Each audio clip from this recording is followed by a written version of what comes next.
what a day! What a lovely day!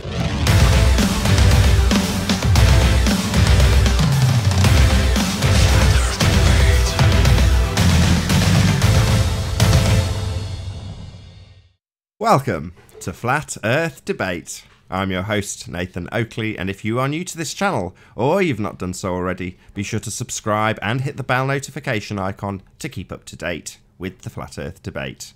If you'd like to support this channel, there is a super chat that runs alongside each of these shows while they're live, and there's also a PayPal and crypto link in the info box below this video. Most importantly though, if you would like to join the discussion, simply mute the page you are currently watching, then click the link in the info box below this video to join the panel and express your views on the shape of the Earth. If you do join, please don't swear. If you do, you'll be ejected, and if you are, please don't try to rejoin the stream using sock accounts. You'll be warmly welcome back on the next stream. Please also share the show on social media. Sharing the show obviously increases the live audience, but this in turn increases the chances of a more diverse panel. So please share the show. And one last time, if you're new to the channel or you've not done so already, be sure to subscribe and hit the bell notification icon to keep up to date with the Flat Earth Debate. Now we are joined by Arwin, Chocolate Sane, Eric, Larry, Anti-Flat Earth, Sleeping Warrior, SX, The Plain Truth. That's pretty much it. Good to have you all. Did you hear that pathetic horn? That was weird. Yeah, you're making a lot of noise. Yeah. Well, I was trying to blow the horn, and it's got a snuffle. We could hear it.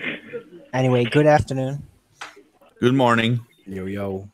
I'll start off with an apology to Eric and Arwin for the last show where I told them both to shut the hell up. Very, very sorry to both of you. I don't require one. Apparently, Arwin does. So Arwin's a bit. Let's have for me. You were on a roll. It's just. Well, you're right. I overheard from the kitchen what you were saying. I was basically making the same point as you were. You said it more eloquently. I just said it really quickly. It's the difference. Yeah, you're right. There's no need to jump. Whenever it's appropriate, I'd like to ask. Can you shut up, Eric? I'm trying to talk to Arwin. Yeah, so I'm sorry I interrupted you, Arwin. I'm really sorry. It's okay. No problem. You were on a roll, so the energy was high. So you just interrupted someone to apologise for interrupting Arwin. Interrupted someone to apologise for interrupting. Right, go on, Eric. You had a question. Well, yeah, clearly, Laurie is a big fan of geometry and maths, which is cool. Fine. You're one of those kind of guys. I get it. But do you realize that geometry is used to design objects and buildings? Okay? And then man puts these objects and buildings in this thing we call reality. And then something comes into play here called perspective, among other things. But it seems like you think geometry is reality, and we exist in a geometry-based reality? No. Look, you're suggesting, because it seems like you're missing that to me. Look, I had drawing class, and I did a goldsmith education, and I had to learn to design draw. And we actually learned very routinely a very simple discipline. You draw something, you design it orthographically, right, from different angles. Usually. And then you make a perspective drawing of it. Because that actually shows you how it will look. In reality. Always the two different things. And it was explained very concisely. Yeah, this one doesn't apply perspective. I've gone through this, and that one does. That actually makes it look like it really looks. I've tried to put this in layman's terms. You guys do the whole with it, and that's cool. I just, based on my experience in architecture and working with factories and designing products, yeah, I understand this very implicitly. So I'm just trying to see why he thinks that the real world, all the stuff, the roads, the cars, the birds, the grass, the trees, the forest, how does he not realize that this is all based on perspective, the individual observer? I'm actually not denying that at all, so that's not my point. You're not denying it, Al. Okay. Yes. Like what I said, actually, Arwin's point was quite good.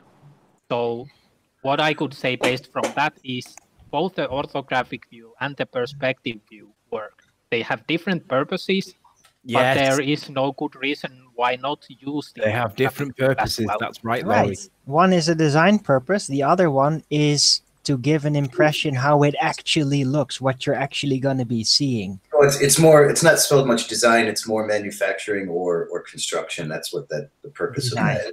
Design. So, Laurie, at the end of the last show, you said to Nathan that if we were to apply the points that Nathan made, that we would have to rewrite all of geometry. Do you remember saying words to that effect? Sure. Nathan, would you mind presenting my screen, and Laurie, click on the fingerprint at the bottom of the screen so you can see my screen? So with Conspiracy Caps the other day, he made a claim based on the Earth being flat that Mount Rainier would appear to be taller than Mount St. Helens in this picture. However, in the picture, Mount Rainier is smaller than Mount St. Helens, and he claims that this is the curvature of the Earth. However, if we apply Nathan's maths that you claim has to rewrite all of geometry, we can convert the angular size using any angle size calculator, and we can apply Mount Rainier with the values that he gave that are accurate, and we can see that it's got an angular size of 1.5.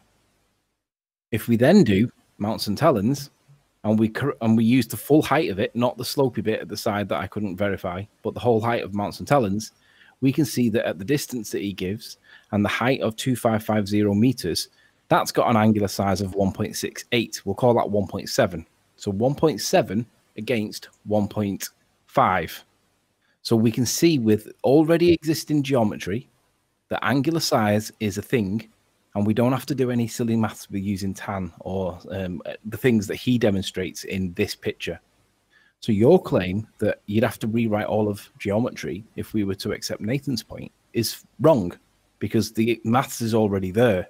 And I put it to you that you don't understand the maths because you would not be representing the position that we would have to rewrite all of geometry when the geometry is already there. So which is it? Is it that you don't understand the point, or is it that you actually obfuscate the point to death by exaggerating Nathan's claim?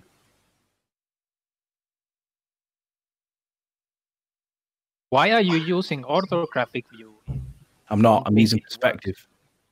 I'm using orthographic to highlight the mistakes. I'm using perspective to do the math. But if you don't think it works, it's not logical to use it, though. I'm not using it. I'm just using the values that he gave and then using maths known as angular size to calculate what should be bigger than the other. This is the correct way to do the maths. But I still don't get why you demonstrated using orthographic view then, if you don't believe I demonstrated it using angular size. Hold on a second. Sorry, Larry. So do you feel that using the orthographic view is wrong? Well, that has been the point that you guys have been making. So I'm asking just you. asking why you are not consistent with that. I'm asking you. The claim was made using orthographic. Hold on, Anthony. That doesn't answer my question. Are you saying that using a side elevation is incorrect, Larry, or not? I'm asking why are you not consistent with that, because that seems to have been the claim that you have been making. Okay. We are consistent. Sorry, hold on. No, wait. I explained this to you. I explained this to you previously. We are looking at your globe maths. Okay, Larry? Do you understand that this is not our mathematics, and in fact, your mathematics that we are highlighting the flaws with? So when you say, why are you using a side view? We are not. We are pulling apart your mathematics for the globe. Do you understand that before you misrepresent that we are doing something wrong with this side view? But you are still using side view. Sorry, I'll say it again. No, You're we clearly don't. dumb. Right, let's just say it again, Larry. We are pulling apart your globe head assertions based on your globe head maths. They are not, I'll say it again, just in case he says it for a fourth time, not our representations. We are showing where your representations are incorrect. Do you understand? Or are you going to ask me again why we are using a side view? So. Do you understand, Larry? Yes, I understand. I understand, but Jolly you good. said that you are not using them, so We aren't. that was incorrect on your part. Exactly. So you don't understand. We aren't using it. No, I actually This do is not understand our because, demonstration of reality. Look, my point This is our cracking down Shut up, on Arwin. your idiotic you can be a model. bit. That's you what can be they're a bitch doing. if It's you not. want, but We're you not need to shut using up it. here. We're not using it. Look, We're not using it. let me make the fucking point so you can fucking shut up and No, listen. try not to swear. If you were saying this thing rationally, you would be saying you are using it to demolish our model. That's we're my not. fucking We're not- point. we're So not you are using- using Whoa, why are you orthographic so view. triggered? Do you not Why? understand So that? triggered. Yes, that's Why? right. I think you're going off in a psychotic Wait, territory wait, wait. there. You guys realize what he's doing here. He's trying to make going the claim, psychotic. That's what he's doing. trying to insert the claim that we, human beings, as individuals and flat earthers, are saying that we never or can never use orthography. We will use it. I use it when I'm designing something. So Yes, we are that's using, my point. Yeah, nobody is here is claiming that using orthographic drawings is ever not useful. Nobody's claiming that here. You can even use it to show an overview of the place. Right, but You can't use it for actual site he's result trying to claim that we, calculations. That's the only thing you really can't use it for, because it's not a real comparable setup. It denies by its nature perspective. yes. So, So you you can never guys use it prove for your a viewing function. Right. You guys You can use it as an oversight. Like, oh, look, yeah, this is the total length. This is there, and there, and there. Arwen, you But you make a can't pause. then Arwen, you calculate just that did it map again. Arwen, for listen. viewing. Arwen, listen. When you talk, you pause after you talk so people think I know. you're done. Listen to me. You just did it again. Okay, listen. You were talking and then you stopped and paused. So Eric thought it was okay for him to talk. And then he starts talking and then you start talking again. I wasn't finished. I was in the middle of a sentence. No, you paused. You paused. And the pause I was taking long a breath. For crying out loud. Okay, please just listen to my critique. Just listen to my critique, okay? Because it happens a lot. It does. It does. Because we all think you've finished. We all actually think you've finished your point. Because when you take this breath, it's just after you've made a point. To Andy for the super chat. Thank you very much indeed.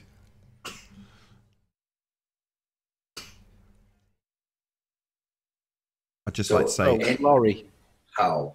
Laurie. And Laurie, do you realize we're using right now? We are using this orthographic view because it's your model, it's your reality. So we're using what your evidence of what you're claiming to show your error. So yeah, we are using it right now. I don't know what your problem with that is. Well, I was actually it was a silly point by me a bit. I admit that, but Nathan was saying literally he doesn't use it. So I was just saying that you cannot factually say that because you're actually using it. So if you want to frame it in a reasonable manner, you would say actually what you just said, that you are using it to debunk our model. We did. We have on many occasions. Yeah, sure. I agree that was a bit silly point to me to make, but he was not Laurie, being too clear with his language. Problem is that you're using it to try to figure out Earth curvature.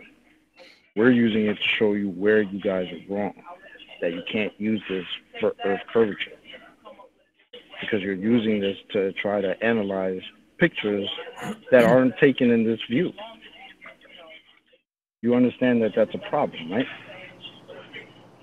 I don't actually see that as a problem, and here's why. We can actually, we can use the orthographic view, or we can incorporate perspective. But whatever we do, if we have a flat plane and then we draw a line that shows where, for example, objects, let's say 2 meters high are, and let's say we now include perspective, fine. What we don't see is objects 4 meters high going under that line, ever. Okay, We so do. how That's do you... actually what's required if we look at Miles Davis's footage. Okay, That's how what's do you... required to happen. Hold on, How hold do on, you Ranty. Sorry, just 1 second. So what you said is, if we draw a line from the observer to something at 2 meters and 4 meters, so you are describing an orthographic representation, Larry. Not necessarily. We can do it with perspective and have it. If we have the line angling downwards, we can include perspective and have, let's say we have 10 objects at 2 meters and then the 11th object at 4 meters. We can have the line angling downwards, so we are including perspective, but then the 11th object will be above that line. Okay. It will not follow hold the on. same Sorry, line Larry. as the other Sorry. object. I'd just like to just prove that out with you right now. Can you see my screen? Can you see my screen, Larry? Yes. Draw a line from the view of the perspective of the person who's looking at this picture to the boat. Draw a line. How do I draw that line? Where does the line start exactly? I was talking Does it about start here, orthographic Larry? view. Larry, does it start here? Nathan, I don't see anything. I on wasn't your talking icon. about that at Oh, right. all. I'll say it again, Larry. The way you described it was to draw a line from the person to the target. Now I'm asking you to do it. So do it. I wasn't talking about that, and you know it. Oh, sorry. talking So about- as I specifically said then, you were talking about a perspective view then, Larry. Wouldn't we be having a Precisely. reasonable- Shut your mouth. So as I specifically pointed out, what you were detailing was, fact, a perspective view. Exactly as I said then. So Can you present me, Nathan, please? This is what you were describing, Larry. A side elevation where we can see both the observer That and the wasn't what I target. meant, so That's what you were describing, Larry. That was my objection. it Then actually you wasn't. said that it could include perspective, and I asked you to draw a line in this picture, and you are yet Look. to do it. So do it. Draw a line from the viewer to the target. Is it from here, you are Larry? Is this... strawmanning my point. There is no need to strawman my point and shut No, up. this is not a straw man. Excuse me, Larry. It is you actually. specifically said you could draw a line from the observer to the target. Now I'm asking you to do it. It's not straw man. Back your claim. Draw that line. Or Larry, is there multiple lines from this position when we're actually doing it with perspective? Do the lines come down from here to the target and here to the target and here to the target because all of this is the view of the observer? Or like this, do we have one specific single point that we can I'm draw not a sure line what your from, point is Larry? here, but can you please stop? Oh, you're swearing now, are you, Larry? Yeah. That's the last chance. I've told you twice. Try not to swear, just because you're triggered and we're destroying your didn't religion. swear, I just There's said no need to stupid, swear, that's just not because... swearing. Yeah, shut him up. So just because we're taking your religion to pieces, Larry, there's no need to swear at me. Explain what my point was. Yeah, I think we have failure to communicate on this one. Yeah, could Yeah. I ask a question, please? Go ahead. Nathan, could you present my screen just for a second? Europe. Right. Lowry, can you show me the width of Mount Rainier and the width of St. Helens in this orthographic view? I'm not sure why the width matters. Well, It's- why no? Hold I on, want to it's a know simple the yes or no width. question. Yeah, Can just you answer or the can you question? not Just answer show the question. width of the mountain? Yes or no? I'm still not sure why it matters. It's a simple yes or no question. I'll repeat it for the third time for Larry. Yes or no, Larry. That means there is a yes answer or a no answer. It's a closed question. Can you or can you not see the width of the mountain in this depiction?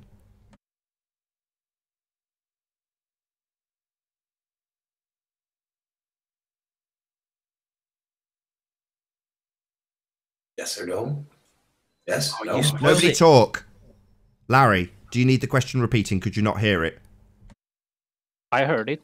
Can you answer it, My please? answer is no, and I will be waiting. Oh, so with no enthusiasm. problem. It's a I closed will be question. We didn't waiting want to with follow up. enthusiasm to We didn't see need a follow up. What you are Ranty, going- please continue with your So, what are you supplementary going for? point. Okay, so as we cannot from this angle and this view, this diagram, we cannot ascertain what the width of the mountains are. It is not a view out of your eyeball. Did anyone say it's a view from yes, the you seem to think that this yes, that was a question. I'll answer it. You seem to think this represents reality, Larry, and you're wrong. We're painstakingly pointing out why. It's not funny. Like, Nathan, this is did anyone say that from an eyeball? Like, did anyone say that? Yeah. But yes. why- This picture. Why are you making that yes. point? That's a question you're asking. I'm going to answer it. Yes. This was taken from the eye of the observer. This, the way you globehead retards represent the world, is not from the eye of the observer. The net effect being that it removes perspective, Larry. That's the net effect. Yeah, but you have also, like, here's my goddamn point from before. My suggestion was we can take a side view that's fully orthographic and it doesn't include perspective. No shit. We're saying you can't do that because that doesn't represent the world. Let me make this fucking point. Don't need to swear. Last opportunity. Let me make this fucking point. What? That you can put it in a side view? We know. Yeah, but we can then take a side view and incorporate perspective like you have done in many pictures before. You can, but you don't! How many bloody times your calculator doesn't do that? I don't care. Oh, really? Well, then piss off and go and believe in R and ignore perspective. Don't tell me that it's not important. You guys really cannot have a reasonable discussion. Just sod off. Go and believe in a world with no perspective, Larry. Don't tell me that you can put my world into a side view and suddenly that it doesn't need perspective. Or that you could. You don't. But you could include perspective. You don't. You haven't given any reasonable arguments here. Oh, really? I'll give it right now. Your world excludes perspective. Something that we do see in this picture. That's my argument. Well, actually it doesn't. So...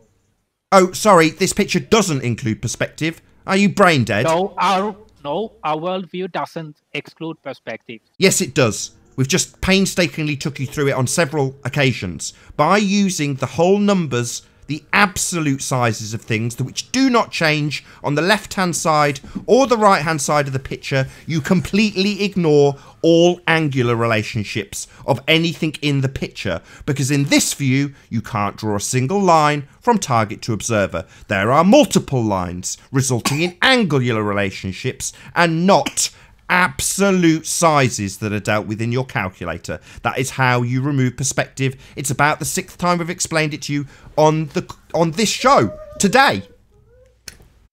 Okay, let me ask a question.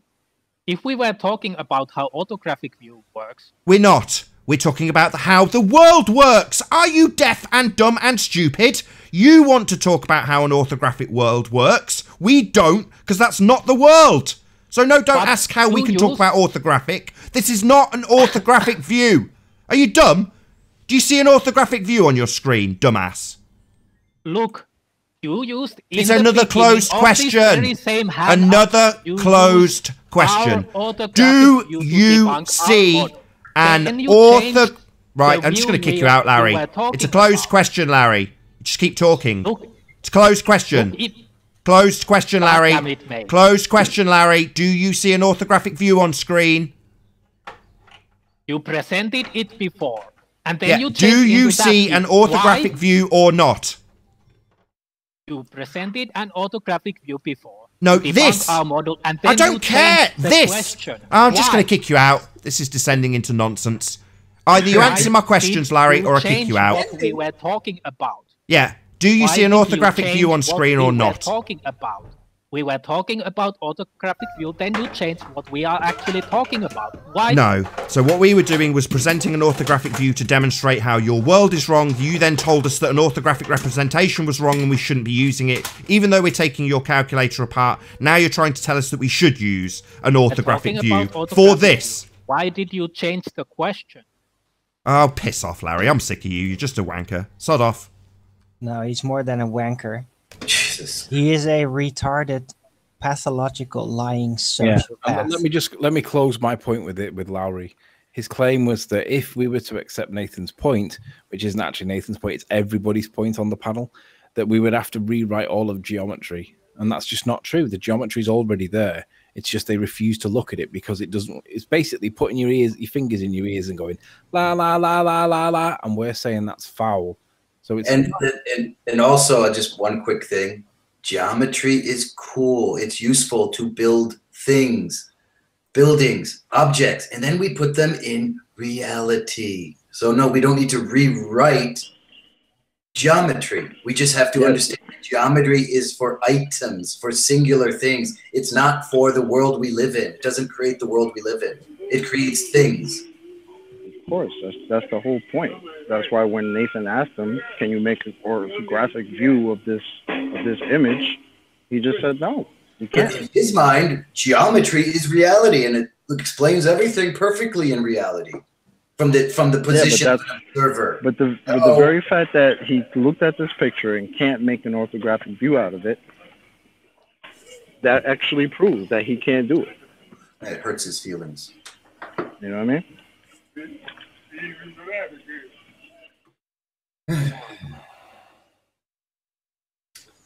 Sorry.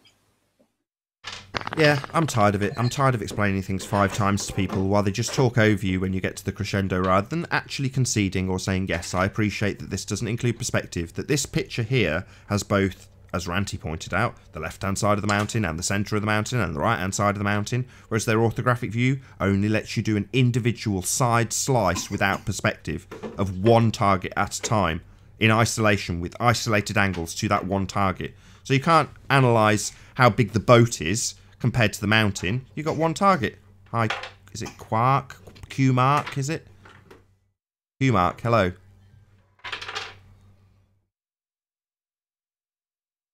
Hello.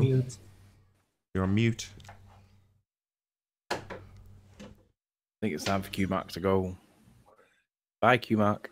Looks like a troll. The thing is, though, Nathan, don't lose sight with the bigger picture.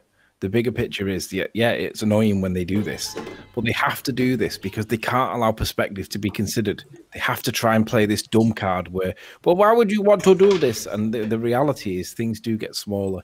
So that's our point, and it's never going to be dropped. It's always important, and it has to be addressed mathematically. And if you're not going to address it mathematically, we're going to call you a liar because that's the way we see the world. We don't see the world orthographically, boys and girls. That is the point. Also, orthographic. We shouldn't forget that an orthographic view essentially is a third-party view. Okay, perspective view puts you as the first person in a reality. Orthographic is a third-party view. Okay, there's no observation from the perspective view, so it's a third party.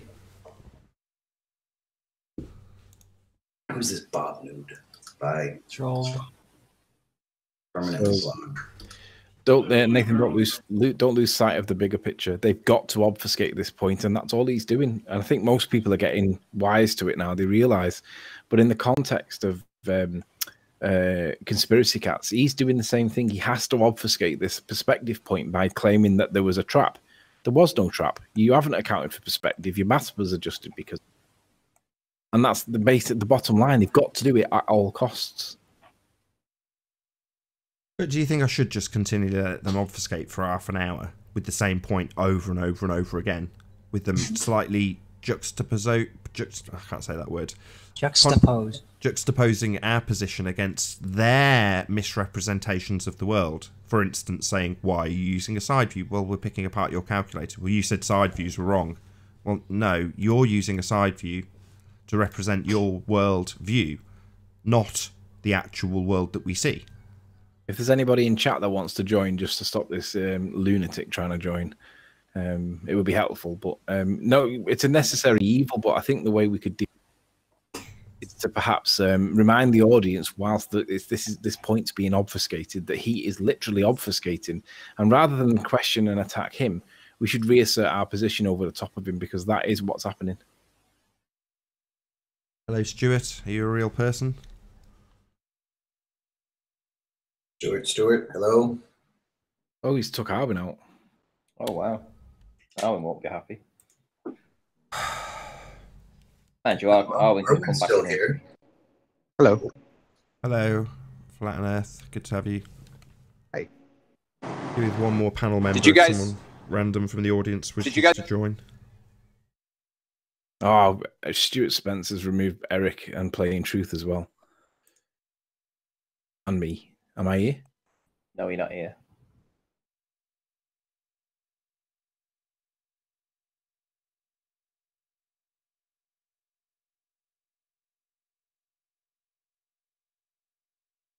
I'll just start a new hangout. It's far easier than letting snipers take control.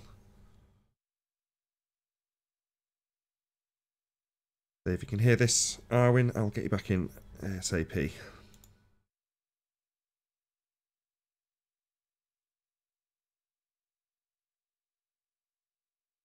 Welcome to the show.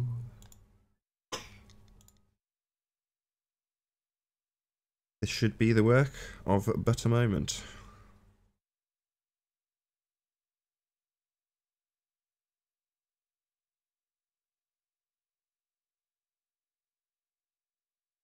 Yeah, we get this kind of behaviour when I get to the point where I'm no longer willing to tolerate people like Lowry and his constant obfuscation of the point, flip-flopping around, misrepresenting our position as though it's his position, and then doing the vice versa and saying, why are you using our misrepresentation of the world when you say it's wrong? It's like, well, that's how you pick somebody's nonsense apart. There's no other way to do it. There we go. Right, new hangout has been started. Oh. I think.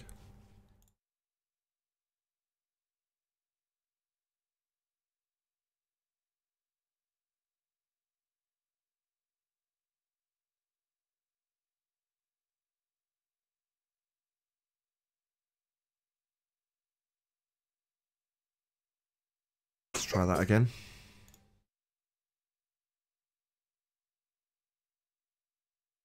Hooray!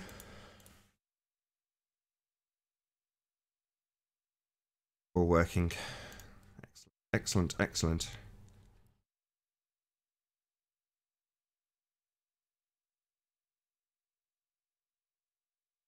Hangout's moving very, very slowly.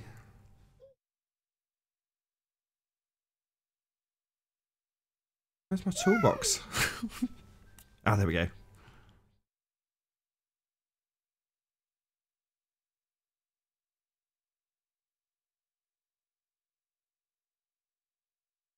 Okay, we should get some new guests in. Hopefully the not too distant future. Ah. Something screwy with this hangout. Hey Ranty. Hello, hello, hello. Something a bit screwy with this hangout.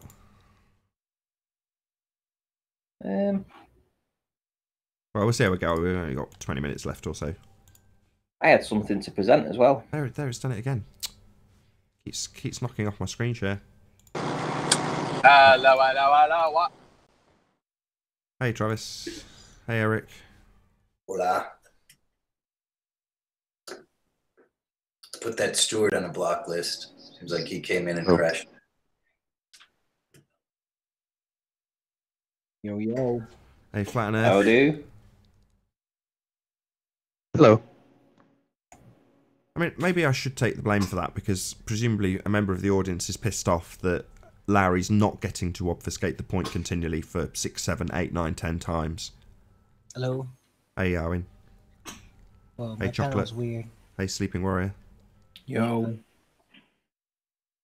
Well, I mean, just to be honest, the way I was hearing the conversation was that you guys were talking past each other. So I heard your frustration, Nathan. I heard your frustration, but I also understood that Laurie was trying to say that he wasn't saying what you thought he was. So that was, in my opinion, part of the issue. I think the bigger picture. I think the bigger picture is still valid. They've got to obfuscate this perspective point. They've got to claim that there's traps that have been set. There's no traps. You just guys have got to obfuscate that point at all costs. You won't admit that you're wrong. You won't admit that you've got arithmetic mistakes, and especially as a science teacher, that's not really acceptable. I mean, it's one thing to be wrong, but it's another thing to be shown that you're wrong and still deny that you're wrong, because you are wrong. We don't view the world orthographically. We view the world, things that get smaller in the distance, do so because of distance. Yeah, but like you say, it's because of obfuscation, because he knows we don't use it, but he's asking us why we use it. And when we tell him we're using it to show you where you guys are wrong and you can't use it, and he tries to blame it on us. Like, we're using it for that, but we're using it for a different reason. Makes no sense. It does. It does. If he's being for their agenda, it makes sense. Yeah. Yeah. So long as we get the point across that this perspective point has to be hijacked at all costs, they've got to reassert their position. They've got to try and make us look silly. They've got to try and make the argument look trivial, and they've got to obfuscate it. That's what they have to do. There are certain points, certain topics that they must obfuscate, and this is clearly one of them. Yeah, Coriolis is another one. Right, Ranty, you're on. Oh, right, okay, yeah. So, again, looking through an old video of mine, a series of videos, actually, this is just one of them. But there's a few boats in this scene. That's the Scylla one, isn't it? Sorry? That's the Scylla one, isn't it? Yeah, you remember that pirate boat that we thought we saw? Yeah. We did see. This is it. But the point is here, if you look at the sky, can you see how the sky is all the same colour? And you've got the ocean that you can clearly make out the ocean because you can see, you know, the different lines in it and the waves, etc. But the sky is very consistent and it's all the same colour. And anybody looking at that is going to say, the sea is there, the sky is there. That's where they meet. Yeah, would you agree? Yeah. Brilliant. Right. Good stuff. So this is in the video now. We've got 5 boats in this video. I'm going to play a little bit of the video as I pan through. Now, firstly, I want you to notice that all of them appear to be on the horizon. That's the one thing I will say. You know, where the sky meets the water. Different names for different boats. I've got them on ship AIS in a minute. But one thing we don't see in this video is the Stena Hibernia. Right now, just go back a tad. So when we go past these boats here, so we start off here, boat number 1, and then at boat number between 2 and 3, just after we go past boat number 3, so that's number 2. So boat number 3, in the distance right now, some 7 miles past this, because these boats are only 5 miles away. So 7 miles away, we have the Stena Hibernia making its way to Dublin, and we don't see it. Yet we should see it because the elevations, you know, on any model you choose to use, I am essentially about 55 feet above actual sea level at this time. And this Stena Hibernia, I'll just scroll out so you can see where I am. Top of the wall next to the mirror ball. So I'm going to turn around and show you. There's the mirror ball. Top of the wall. The sea is out. And I'm essentially 55 feet above actual sea level. So I'm trying to see the Stena Hibernia that would only be 12 miles away. So I should be able to see it. But as I asked you before, and I said, do you see these boats on the horizon now? Behind these, we should have the Stena Hibernia, but we don't see it. But we do see sky. We don't see anything other than sky. The sky is the same color. So what I'm trying to point out here is that what we have is the inferior mirage of the sky coming down and, you know, overtaking the sea, so it's sort of blocking it out. I mean, you can't even see the mountains of Barrow in Furness behind these, you know, and you should be able to see them, but we don't see them, and it's all hidden behind what you would initially look at that and you'd just say that's the sky. So whenever we're looking out to sea, we do get this inferior mirage that comes down and it hides stuff. That boat should be visible. We should see another boat behind these boats. The Stena Hibernia moving away. The thing that's stopping it is just the opacity of the atmosphere, the amount of moisture in the atmosphere. It's like looking through water. Right? No. I wouldn't agree. It's the same color as the sky. And if one thing we have noticed, especially with that video yesterday, whenever we see an inferior mirage, the sky is always repeated underneath it, we always get the same color as the sky above it. So it's not the moisture in the air that's doing that. The reflection of the sky, the inferior mirage, is the color. Yeah. So it's definitely the color of the sky, and it's definitely the inferior mirage that's blocking it out. Bloody hell, SX0, not seen you for a long time. I was here on the first one. So just to prove that point, this is the Stena Hibernia here at 8 o'clock. Now I filmed this at 8:23. So if I just scroll forward and go to 8:20 and set the time, you'll see now that Stena Hibernia is here. Those boats in the foreground are here, and I'm filming from just where I know it's really tight to see, but essentially that Stena Hibernia should be behind those three boats here. And we don't get to see it. And that's only 12 miles away. But would you agree, though, that the more moisture in the atmosphere, the less you can see? Yeah, but if you notice the colour of the sky, this is why I asked this. The first question I asked was, do you see the colour of the sky? Would you agree that that's the sea and that's the sky? Yeah, but what colour's water compared to the sky? They're not the same colour. Yeah, just saying it's the opacity of the atmosphere is like saying it's the sky, if you know what I mean, Ranty. I mean, I've got to agree with Anthony here. I don't really understand why you disagree with that. Well, just not a clear day. Because if you look at the actual day itself, it was a beautiful day. And what we did see was, even at 5 miles, right? This boat is only at 5 miles away. Let's go to this boat that I was filming yesterday. So this is the boat that I was filming yesterday. Let me get to it. There we go. 5 miles away, Nathan. Same boat. Look at the inferior mirage on it. And I'm looking down on it from an elevation of 55 feet. This is only 5 miles away. So there's no narrowing of the angle here. This is an inferior mirage happening in a boat just 5 miles away from an elevation of 55 feet. Yeah, but the problem is, if you look at Zay's most recent video where a boat passes in front of another boat with this effect in play, it basically, the boat in the foreground doesn't act the way you would expect it to do if this was some kind of mirror in the atmosphere, the way you're talking about it. Well, I think so. You can see where the boat's at anchor, and can you see where it's repeating back on itself? But underneath that, so if you drew the line there, it's the same color. The inferior mirage of whatever's underneath this line here is the same as the sky. And you've got to admit that this is the effect that we're seeing on a boat that we shouldn't get an inferior mirage due to Rayleigh's criterion. Stuart Spencer.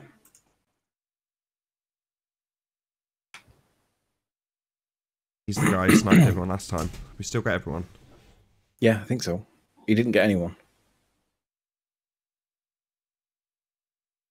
So yeah, I just thought it was a cool image. I thought it was a cool video. I think there can be no denying that there isn't a narrow angle to this. This boat's only 5 miles away from an elevation of 55 feet, but we are getting an inferior mirage.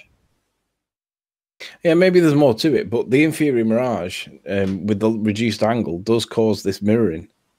So maybe this is a different thing causing the mirroring, but we do see that with the narrowing of angle. And the boat, that Stena Hibernia, should be passing behind it. So every time I've been doing those compressions on the Stena Hibernia itself, you know the image that we're talking about. It's a 100-foot high boat. We should see it from, it's only 12 miles away. And it's completely hidden, blocked out. Get a random guest from the audience to join just to stop this Bob Noodle dick. That'd be great.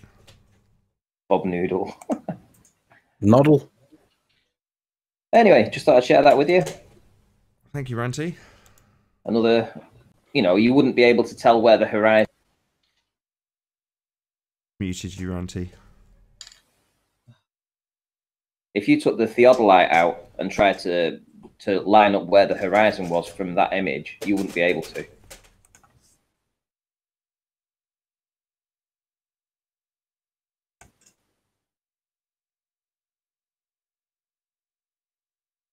Did you get that? Yeah, we got it. We did, yeah. Right. Well, you wouldn't, would you? You'd actually put the horizon as being of a basketball, because you'd be pointing down, Thanks, at the Rune. bottom of the boat, which is 5 miles away from an elevation of 55 feet. So if you work out the circumference for that,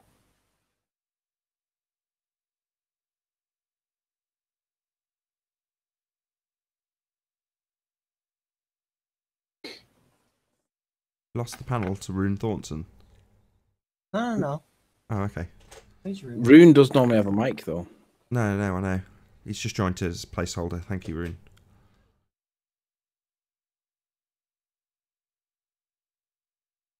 So let's just reassert the position, Nathan. These ballers have to, at all costs, make this argument about perspective as trivial or as non-applicable or as whatever they want as humanly possible, because this is where they've hijacked perspective. This is where they make curve when there is no curve. Basically, it cancels out the effects of perspective, which makes the claim of curvature seem plausible. Now, account for perspective, then show us the curve. And my favourite bit is when they say that it's not necessary. Well, what's the problem? Yes, okay, I accept there's no perspective in this side view. Well, what's the problem? Well, everything you're analysing includes perspective. There is an angular relationship between everything. These trees here in this picture, they're not tiny, and they're quite likely to be bigger than this tree. But this tree's closer, so it looks bigger. But if you put that in side elevation, you've got the feet and inches value of this tree and the feet and inches value of this tree, and if this tree's on this side of the picture in an orthographic representation, and this tree's on this side of the picture, you've just got their feet and inches sizes. So, relatively speaking, they're always going to remain the same.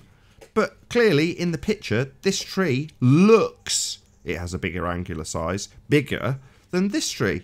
It's not. That tree's just far away. The fact that we have to detail this is absolutely beyond me. But because they don't include it in the calculator, they think that suddenly that's okay to just say, well, yeah, in the side view, it doesn't need perspective. Yeah, but in the photo, it does. And that's what you're comparing it to. That's the guy nearly had a heart attack when I asked him, could you find out where the width of the mountain was? Tell us what the width is from this view. That was genius. Well done. Yeah. Well, let's talk about some of the other points that they must obfuscate at all times. You said that there was one with axial rotation, was it? Coriolis. Oh, Coriolis. Oh, yeah. Go on. Explain how the Coriolis point has to be obfuscated at all points, Nathan. Well, the bottom line is Coriolis effect is real, and Coriolis effect is the deviation, the apparent deviation that you would see if you released a ball from a rotating reference frame. You release the ball, it actually travels in a straight line, but because you continue to rotate underneath it, what you see appears to curve. So in other words, the ball travels into a separate reference frame, the non-rotating reference frame, the reference frame that is not rotating. That would be the roundabout, if you're using that in an example. So your roundabout spins, you throw a ball, when you release the ball, it travels through the air in a straight line, but because you carry on spinning, you see it curving. Now that effect, if it was on the Earth, i.e. when you leave the Earth, like the spinning roundabout, the Earth continues to rotate underneath, as asserted in the Coriolis effect, then east to west and west to east travel would take different durations, because the Earth continues to rotate underneath you. Now, what they have to do to obfuscate this very, very big problem for them is obfuscate the living hell out of it with confusion about tornadoes or sniper bullets. The reality being Coriolis is real, Coriolis effect being the effect of a ball, for the sake of argument, leaving a rotating reference frame into a non-rotating reference frame, and there being an apparent curve to the path of that ball. Well, if that's true and applies to Earth, then the duration of flights would be different in each direction. They're not, because we're not spinning. Is it that funny? It's not that funny. It's only Coriolis obfuscation, my darling.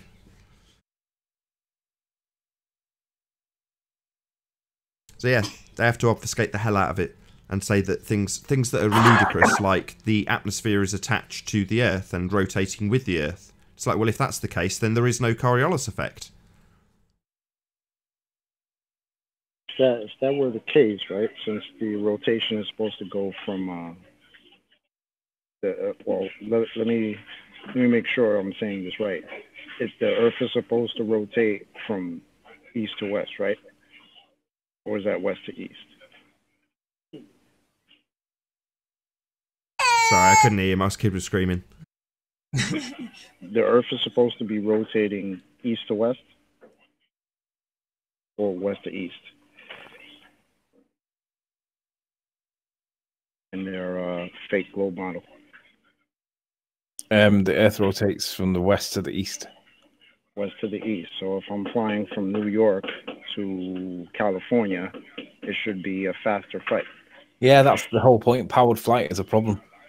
Because Right. they say that it So- doesn't apply to powered flight because the atmosphere and you are moving in it. So they say it doesn't apply, but it clearly does because the Earth is moving underneath you. So what's technically funny about that is whenever I fly to New York, from New York to California, the flight is actually shorter coming back. By how long, though? It's about an hour, 2 hours sometimes. It depends. So, But isn't that the wrong way around, though? yeah. Well, on their rotating model, yeah, that's wrong. Should be faster. It should be faster the other way. Should be faster going from New York to LA. Yeah, this is where the contradiction lies. So simultaneously, you'll have Neil deGrasse Tyson saying that a field goal went in because of the Coriolis effect. In other words, the ball was released, the Earth continued to rotate underneath the ball, and therefore the field goal effectively moved its position as the ball travelled through the air. That would be Coriolis effect, as detailed by Neil deGrasse Tyson. He tweeted out that field goal had gone in, and it was because of the Coriolis effect, i.e. the ball leaves the rotating reference frame, and the ground keeps rotating underneath it while the ball travels in a straight line, causing a field goal to go in. That's his claim. Now, if that's true for a ball that leaves the rotating reference frame, it's also true for a plane, unless you assert that suddenly when it's a...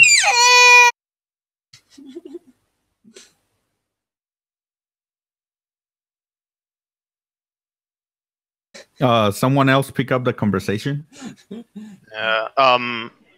Shouldn't the Coriolis effect on a globe Earth only apply from north to south and not from east to west or west to east? Yeah, I've had that argument so many times with Alan B. He argues that it's east to west, and I'm like, no, that would just speed the bullet up or slow the bullet down. No, yeah.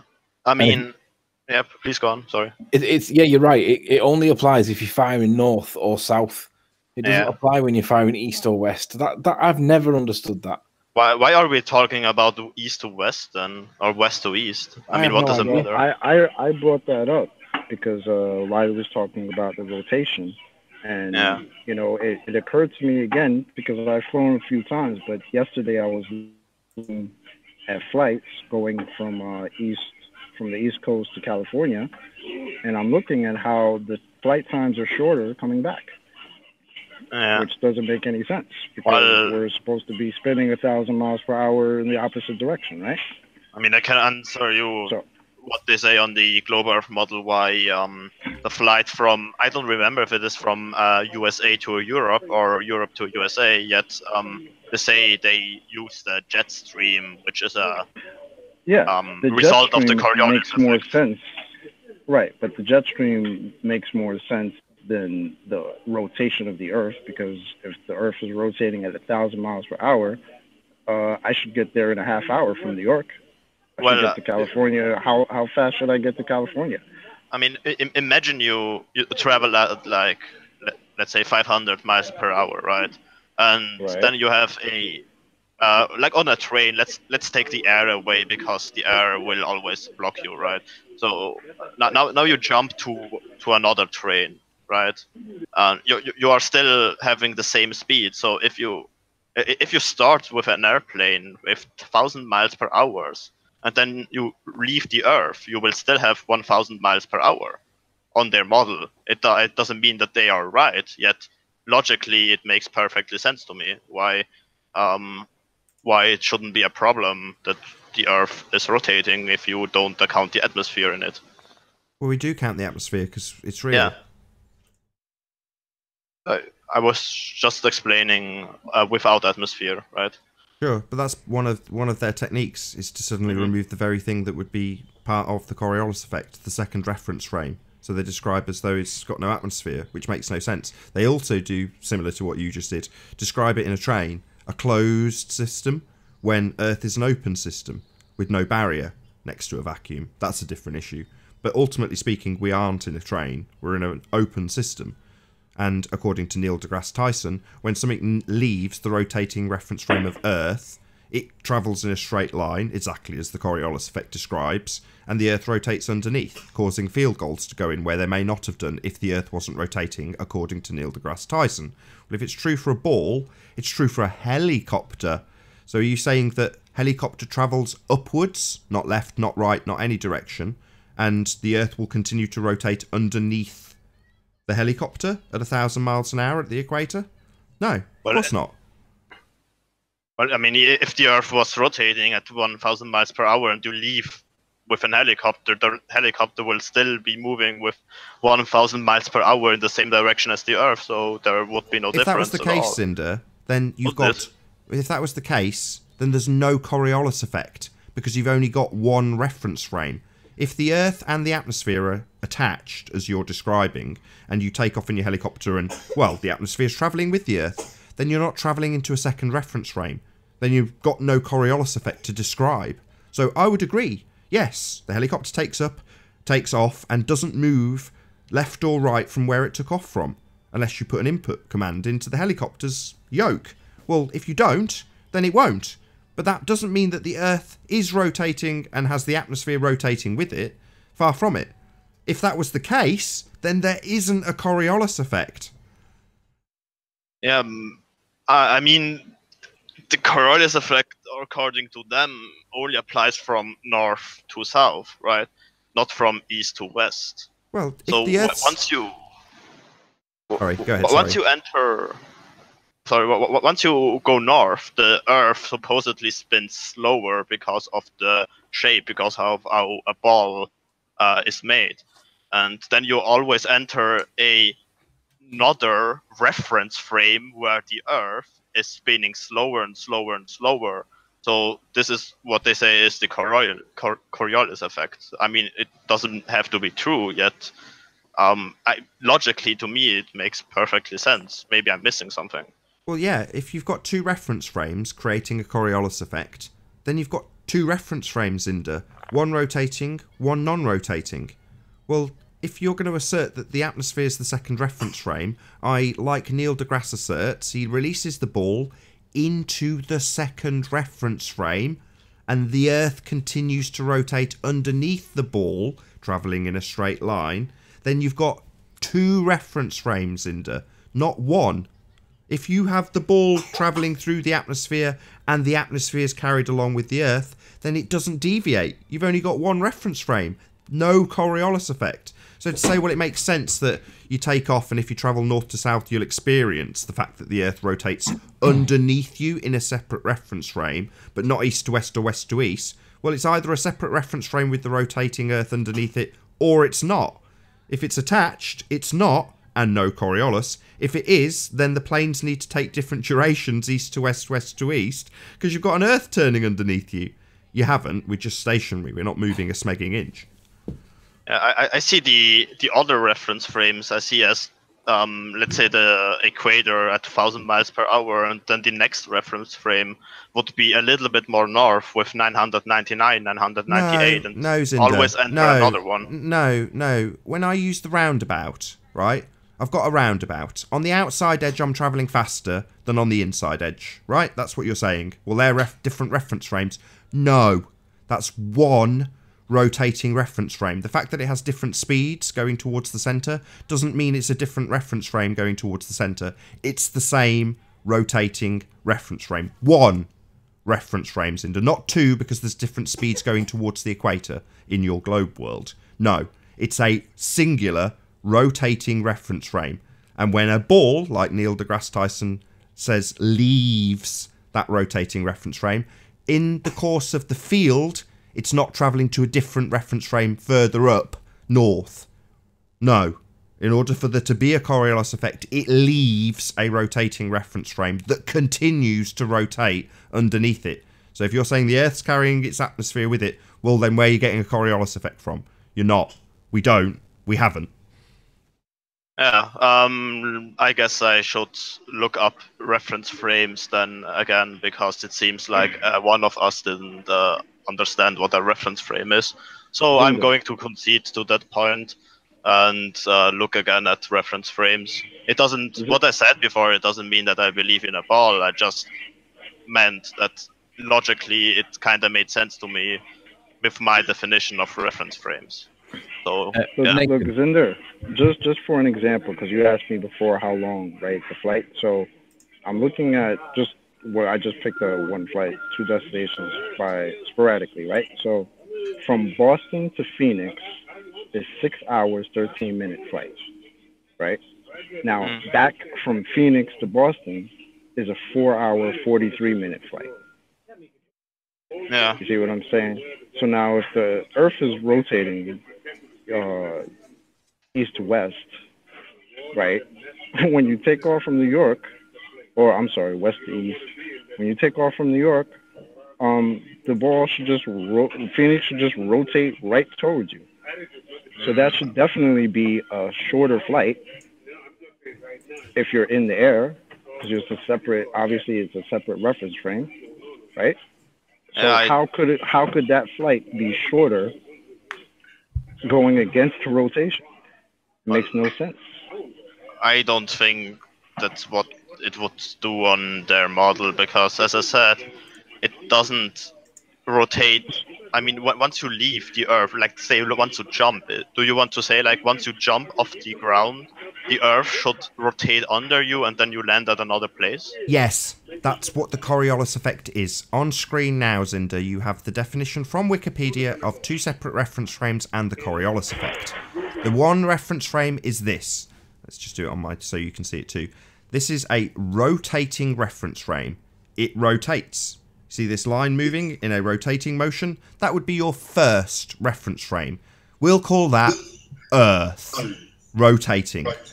This is your second reference frame, the bit the ball's travelling through in a straight line. It's not continuing to rotate, it's travelling in a straight line when released from the rotating reference frame. So we'll call this ball a plane. Okay? So the Earth rotates, the ball, plane, travels, and the Earth rotates underneath it if there is a Coriolis effect. Now, the way it's detailed is that from your position on the rotating reference frame here, as you rotate, the ball, which is in actuality in the second reference frame travelling in a straight line, appears to take a curved path because you continue to rotate while it travels into the second reference frame. If this is how Earth is asserted to work with the Coriolis effect, then this is the Earth rotating, and this is something not attached to the rotating reference frame travelling through the air. Not with the Earth travelling and the air travelling with it. That's one reference frame. If that was the case in this example, and the air travelled with the roundabout, there would be no deviation, because it would turn in the same way as the rotating platform turned, and you would see no deviation, because there aren't 2 reference frames. Yeah, don't they claim the Coriolis effect on a ball? I mean, what you showed me now is on a 2-dimensional circle. It's a rotating reference frame. Yeah, on a ball. Can I just on a ball? If you put it in 3D, it's actually suggesting that a bullet will arc up and over like a rainbow, pretty much. Yeah. Sure. Yeah, I mean, it's like something different what they claim, like on a plate, on a ball. I think even in real life, if you take like a, I don't know, 20 feet diameter ball, it would look a little bit different. Sorry, than Zinder. On a plate. Sorry, Zinder. As the plane leaves the rotating reference frame of Earth, do you think that the Earth rotates underneath it or not? Yes, with everything else on top of the Earth. Sorry, does the plane travel in a straight line as depicted here? So the plane takes off, travels in a straight line, and the Earth continues to rotate underneath? Or do you think that the air and Earth are one reference frame, doing the same thing? Which is it? Does the Earth carry on underneath, or does it go into a separate reference frame? I think first of all, it isn't like on the plate here when we are talking about the ball, and second, it will leave the Earth, and the Earth will rotate under the plane on their model, but the plane left with the same speed as the Earth's rotation, so it will appear to go the same speed. Sorry, Zinder, that's double speak. I'll try and stay calm. What you're describing when you say it takes off with the same speed and momentum that it has on the rotating reference frame, that's one reference frame. One. Yeah, as I said about the reference frames, I think I have to look it up again because I don't have the same definition as you about the reference frames. So let's not go too much deeper into it. Let me just inform myself before I say something. Well, it's easier maybe if I ask you a question. So if the ground reference is the same as the air reference, do you think that's one or two reference frames if they're the same? Well, if they move at the same speed, I would say there's still other reference frames, because I think I have another definition of reference frames than you just explained to me. Go ahead. So I think the reference frame is like if you are in a car and it travels at like a certain speed, then the car is one reference frame. When you stand on the ground is another reference frame. So like I have it more in picture like Einstein's reference frames, which I don't fully understand. I just picked it up from somewhere. Okay, so you're saying the guy standing on the road next to the car is in one reference frame, and the car traveling is in a different reference frame. Yeah. But what you're saying with the Earth is that the guy travels with the car at the same rate and the same speed. So the guy and the guy stands on the road and the car passes him.